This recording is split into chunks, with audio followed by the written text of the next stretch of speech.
Welcome back to Educator.com's Advanced English Grammar course. This lesson is on spelling basics. Let's get started. Alright, we're just going to go over a short lesson overview here. We're going to talk about the history of English spelling, why spelling matters, and we're going to end with some ways to improve your spelling. Alright, the history of spelling. Obviously, spelling is the art of putting the letters in the correct order to say the word you're trying to say. But believe it or not, spelling was not always standardized. English uses the Roman phonetic alphabet. Yeah, the guys in the armor and the skirts, those guys, their alphabet. We use their alphabet.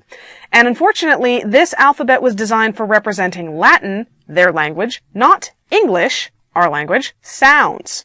And so you get some kind of weird things going on. That's why spelling has varied so widely throughout the history of the English language.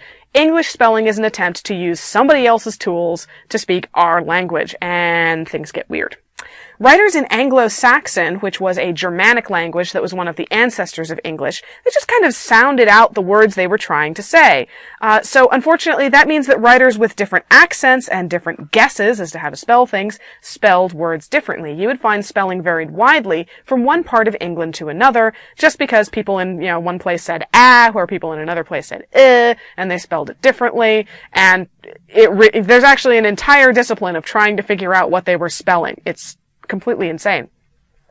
After the Norman conquest in 1066, the French-speaking royal court under William the Conqueror began setting the standard for spelling, including things like the letter C making a S sound rather than the K sound that it had made in Latin. So, for example, in Latin the word for city was civitas, except they didn't spell it with a K, they used the letter C. So they spelled it, what we would now read as civitas, but they pronounced it civitas. So, civitas then became civitas because that's how you say it in French, which led to our English word city. The Romans would be absolutely horrified if they saw us looking at the letter C and going,